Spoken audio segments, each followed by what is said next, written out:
ازيكم يا معاكم شوية Coming around to me, them gyal a roll out them eyes. Go down there, wine and go down there. Go down there, wine and go down there. Go down. فيديو النهاردة هيكون عبارة عن غباء التحكيم المصري وتطبيلهم للزمالك.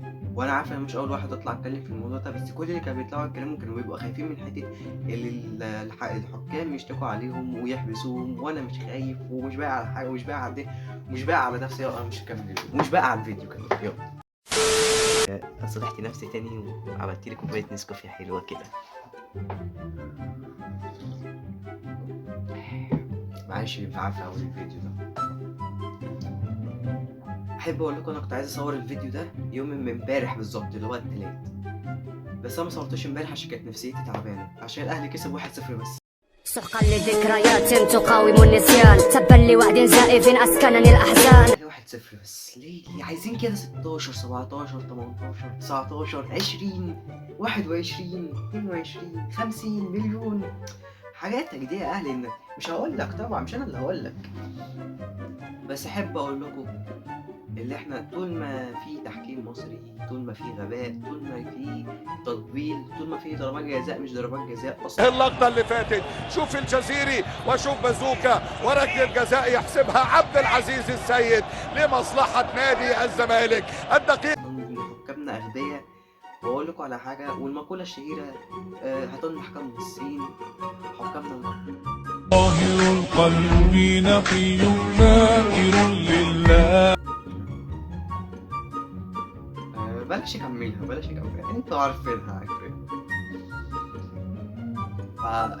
انتوا ايه بقى يا حكام مصريين؟ انتوا يعني انتوا ايه؟ الحكم لو بقى يتسحب منه الجنسيه المصريه لو ما حسبش ضربه جزاء من الزمالك وركله جزاء للزمالك.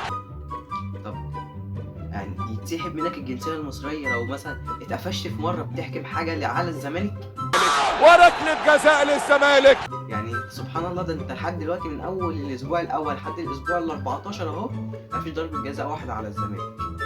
وركله جزاء للزمالك. ولو في يعني هكتبها لكم في المونتاج عادي، مش حوار يعني عشان ما ابقاش غلطان. فانا طول ما انا اتعمق في الموضوع عمري ما اقول كلمه جد ابدا. عمري ما اقول، لازم يقع مني كلام كده مش عارف، لازم يقع مني كلام والله لازم. احب اقول لك اللي دايما تلاقي الحكم المصري كده الاصيل المصري، تعرف اللي هو مصري اصيل منين؟ لما يحكم الزمالك ويديله ضربة جزاء وركله جزاء للزمالك. انا معتمد عليا بعد الفيديو ده انا عارف والله، بس اصبروا بس. لو فضلت اسبوع او اسبوعين ما نزلش فيديوهات اعرف انه اتقبض عليا، مع انه والله اول مره اعملها في حياتي القناه كلها اللي هي من قريبه، ان انا انزل فيديوهين في نفس الاسبوع عادي يعني فيديو يوم الاثنين وفيديو يوم الاربعاء، يوم هنزله الخميس، هنزله بكره اللي هو الخميس اللي ما هو امبارح كان التلات، فاهم قصدي صح؟ يعني اقول لك على حاجه، ماتش الزمالك وغزل المحله خلص 2-1 لغزل المحله، وتحيه كبيره لغزل المحله. محله ارجنتين مصر يا جدعان. زمان يا غزل المحله، والله زمان يا غزل المحله، والله زمان. احب اقول لكم ان الماتش ده حصل فيه كميه غباء تحكيم ما حصلش في تاريخ التحكيم المصري، من اول ضربه الجزاء اللي مش ضربه جزاء اساسا اتحسبت للزمالك لحد اخر الماتش.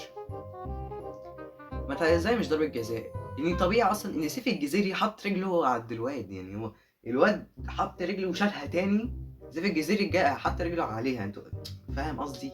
يعني هو اللاعب اهو وسيف الجزيري اهو، اللاعب حط رجله كده، سيف الجزيري كان كده حلو، فجأة رمى رجله كده فوقع، فاهمين؟ هي اللي بنت قدامكم دي، شفت عوج رجلكم ازاي؟ هي دي. فاحب اقول لك يا حكم بص للفار عشان ما تبقاش محتار وتتفرج على الافاتار وما تركبش حمار. الله عليا. على ان انا المفروض ابقى شاعر يا جدعان. طب اسمعوا الجمله دي وقيموني. نزلت البيت ورحت البيت، شفت البيت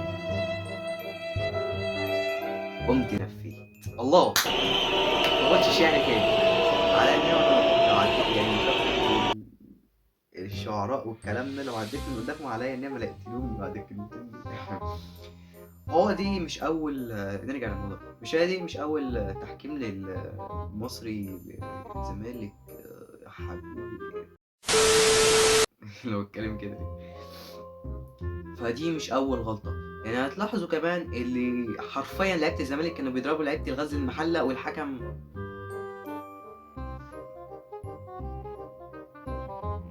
انت عايز الحكم يا باشا؟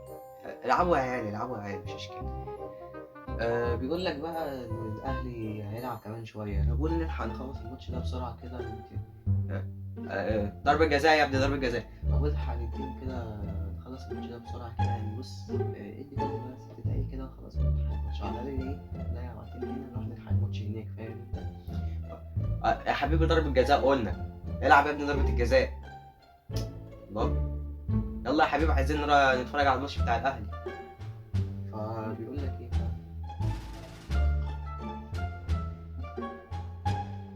فهو ده اللي دار حرفيا ما بين الحكم مش عارف كان بيكلم مين، وبين لحظة لعب ضربة الجزاء. تعالوا بينا نشوف لحظة لعب ضربة الجزاء كده.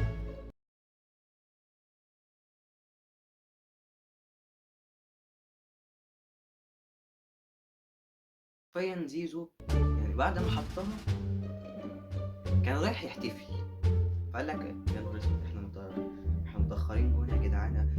مش هحتفل خلاص، انا رايح تاني اكمل الماتش. يا تحتفل يا ما تحتفلش. وبعدين يعني في لقطة كده عايز اوريها لكم. اللي ماتش للزمالك، هو مش ماتش غزل المحله، ماتش للزمالك. هو ايه اللي حصل بقى؟ الحكم، ركزوا على الحكم.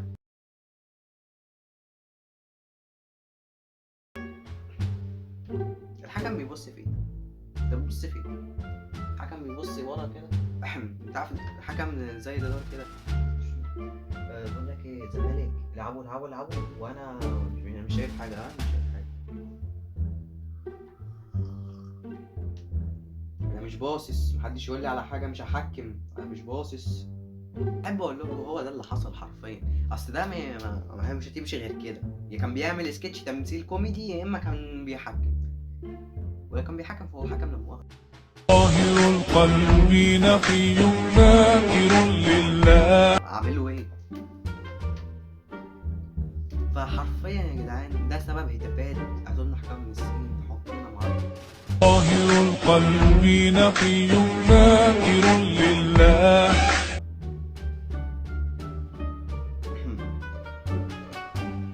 دين. فده سبب الهتاف. ومحدش يقول بقى ايه انت بتسخن الجمهور كله على الحكام وعلى الزمالك، والزمالك بيطبلوا. لا، الاهلي هو اللي بيكسب بالتحكيم. لا مش عارف ايه بيكسب بالتحكيم يا حبيبي. وركلة جزاء للزمالك. انا عايز اقول لك الاهلي ليه 3 ضربات جزاء دلوقتي لحد دلوقتي ما اتحسبوش اساسا، وليه جونين ملغيين مش عارف ملغيين ليه. يعني الحكم مش عاجبه الجون، يعني الجون جه ما كيفنيش، الجون ما جاش حلو، الحكم ما جريش. يعني هيبدا يطلع لك اسباب غير واقعيه اصلا. يقول لك ايه يعني مش بايد اللعيبه، يقول لك الحمام كانت طايره. طب دي نعملها لك يعني، نقتلها لك يعني، نصطادها ونضيع رش كده خلاص كده نصطادها. انت شارب ايه يا حبيب قلبي؟ وانا عايز بس ايه، انا كنت سايب اللقطه دي للاخر بقى. انا احب اقول جمله لبلال علام بعد اذنك. يعني هي لما كنت بتقول لجمهور غزل المحله حاطط ايده على القلب، لا هو حضرتك انت كنت حاطط ايدك في طاهر القلب نقي ذاكر لله. تيبة قلبك، حاطط ايدك في تيبة قلبك. عشان ايه؟ انا قلت تيبة قلبك عشان ما تقدرش تعمل لي حاجه، بس ما قلتش حاجه تانية. قلت تيبة قلبك يا اخي. فلو عايزين اي حاجه استشاره كده يا ابو حماه، اخوكم موجود ممكن تسألوه، عشان هي دي حركة ذكية برضه محدش عارف يعملها. بقول لكم ايه، انا خلصت كده كلام عن الفيديو الفيديو تقريبا لسه ما جابش 8 او حاجه. طبعا يا رجاله كويسين.